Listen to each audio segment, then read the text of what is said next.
Hello friends, welcome to SSC coaching centre. दोस्तों, आज मैं आपको सिखाऊंगा शून्यों की संख्या ज्ञात करना। देखो, यहाँ पे 1 से लेकर हम 50 तक मल्टीप्लाई में चल रहे हैं और कितने शून्य आएंगे इसमें ये बताना है। देखिएगा, सबसे सरल तरीका बताऊंगा। करना क्या है आपको, आप 1 से लेकर 20 तक जा रहे हो ना, लास्ट वाला अंक लिखना है। लास्ट वाला अंक लिखना है, लास्ट वाला अंक 20 है। इसमें हमेशा 5 से डिवाइड करना है, आपको 5 से भाग करना है। तो 5 चौक 20, 4 बार में चला गया, इसका मतलब इसमें 4 शून्य आएंगे। ये आपका आंसर हुआ डी ऑप्शन। मेरी बात याद रखना कि अगर हमने डिवाइड करने के बाद में जो भी संख्या आई है वो 5 से बड़ी है तो दोबारा से डिवाइड देंगे, इसमें याद रखना। इस वीडियो को देखते रहिए, सब कुछ समझ में आ जाएगा। बहुत अच्छा वीडियो है और इन सवालों को आप आज सीख जाओगे तो दोबारा कभी भी दूसरा वीडियो देखने की जरूरत नहीं पड़ेगी, आज ही क्लियर हो जाएगा। चलिए अब देखते हैं अगला सवाल। अगला प्रश्न है, 1 से मल्टीप्लाई कर रहे हैं, 1 2 3 4, कहां तक जा रहे हैं मल्टीप्लाई करते हुए? 80 तक जा रहे हैं। तो मैंने आपको बताया था जो लास्ट वाली संख्या है वो लेना, 80 को ले लिया।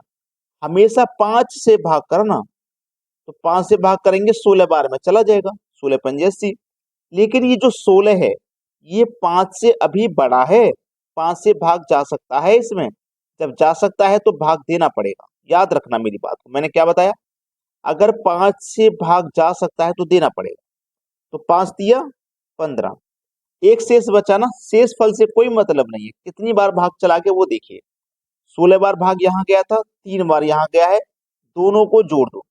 16 और 3 कितना आएगा? 19। सवाल खत्म हो गया। 19 शून्य होंगे इसमें, 19 जीरो। ठीक है, क्लियर है ना कॉन्सेप्ट? चलिए अब देखते हैं आगे। अगला प्रश्न है, हम यहाँ पर 1 से मल्टीप्लाई करते हुए 100 तक जा रहे हैं, कितने शून्य आएंगे? लास्ट वाला अंक क्या है? 100। ठीक है, हमेशा भाग 5 से करेंगे। कितनी बार में भाग हो जाएगा? 20 बार में हो जाएगा। अभी ये जो 20 आया है ये 5 से बड़ा है, 5 से भाग जा सकता है। जब जा सकता है तो 5 से भाग देना पड़ेगा। 5 चौको 20। अब ये 5 से छोटा आ गया 4, अब इसमें भाग नहीं जा सकता, तो बस यहीं रुक जाइए आप। 20 बार भाग यहाँ गया, 4 बार यहाँ गया, 20 और 4 मिलकर के हो गया 24। तो शून्यों की संख्या कितनी आएगी? 24 आ जाएगी। ठीक है, बी ऑप्शन है आपके सवाल का बिल्कुल सही आंसर। अब देखते हैं अगला प्रश्न। अगला प्रश्न है, इस प्रश्न में 1 से मल्टीप्लाई करते हुए 500 तक जा रहे हैं और पूछा जा रहा है शून्यों की संख्या कितनी आएगी।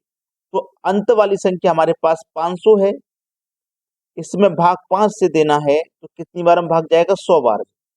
अभी 100 में फिर से भाग जा सकता है तो दे दीजिए 5 का। कितनी बार में जाएगा? 20 बार में। अभी 20 में भी जा सकता है तो दे दीजिए 5 से 4 बार में। अब 4 छोटी संख्या आ गई, 5 से अब भाग नहीं जाएगा। तो देखो 100 बार तो यहाँ गया, 20 बार यहाँ गया, 4 बार यहाँ, तो टोटल कितना हुआ? 124। तो शून्यों की संख्या कितनी आएगी? शून्यों की संख्या आ जाएगी भाई 124। किस ऑप्शन में है? बी ऑप्शन में है।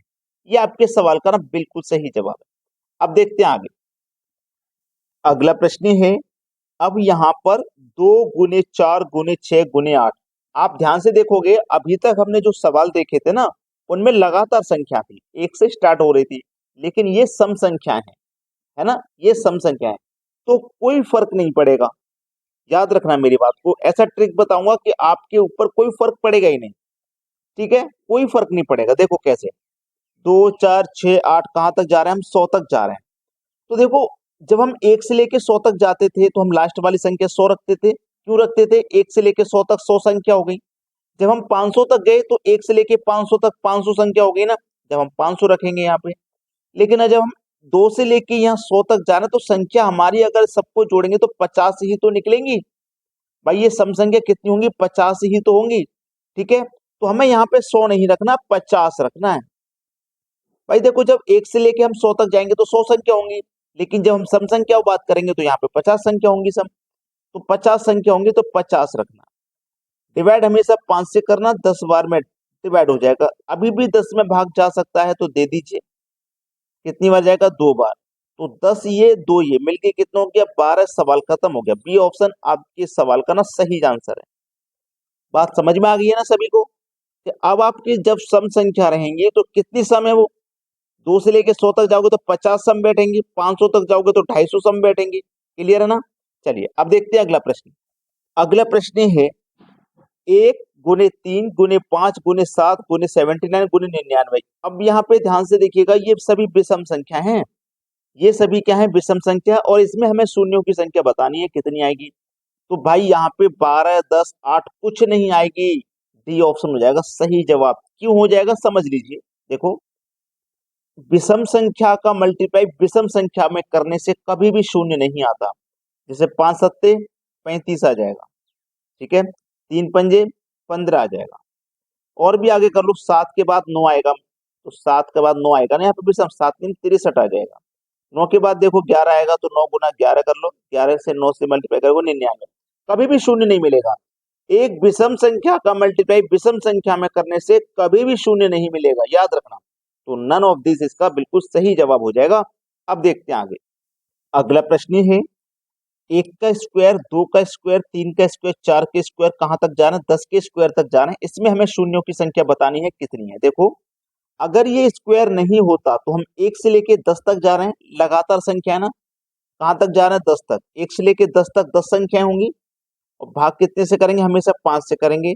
तो 5 दूने का 10, 2 बार में भाग जाएगा, तो 2 ही आंसर आ जाएगा। ये बात आपको क्लियर है। लेकिन जब यहाँ पे स्क्वायर में संख्या चल रही है, हो सकता है क्यूब में भी चले, पावर 3 में भी चले, पावर 4 में भी चले, ठीक है। तो जब भी पावर 2 में चलेगी संख्या, तो आपको गुना 2 से कर देना है। जो यहाँ पे आंसर आया है ना, उसका गुना 2 से कर देना, तो कितना जाएगा, 4। बिल्कुल सही जवाब डी ऑप्शन, सी ऑप्शन। याद रखना मेरी बात को। पहले तो सवाल जैसे करते हैं वैसे ही करिए। जैसे 1 से लेके 10 तक 10 संख्या है, 10 लिखो, 5 से भाग दो, 2 बार में गया। अगर ये स्क्वायर नहीं होता तो 2 ही आंसर होता, लेकिन जब स्क्वायर है ना, तो 2 से गुना करो। क्लियर हुई ना बात। अब देखते हैं आगे। अगला प्रश्न है, इस सवाल में 1 से लेके 10 तक जा रहे हैं, और इस बार पावर 3 है। कोई बात नहीं, 1 से लेके 10 तक कितनी संख्या होंगी, 10। भाग 5 से करना है, कितनी बार में चला जाएगा, 2 बार।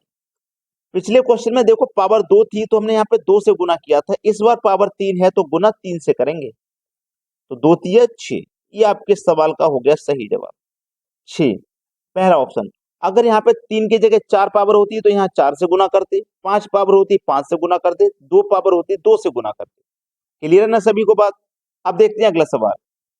अगला प्रश्न है, अब यहाँ पे देखिए 2 4 6 ये सम संख्या है, कहां तक जा रहे हैं, 500 तक। अब देखिए 2 4 6 500 तक जाएंगे, तो ये 500 संख्या तो होंगी नहीं, इसकी आधी हो जाएंगी। 500 का आधा 250, तो कितनी सम संख्या होंगी, ये 250। भाग कितने से करना है, 5 से करना है। कितनी बार में 50, 5 5 25 1 0, 50 बार में जाएगा। 50 में फिर से भाग दीजिए 5 का, 10 बार में जाएगा।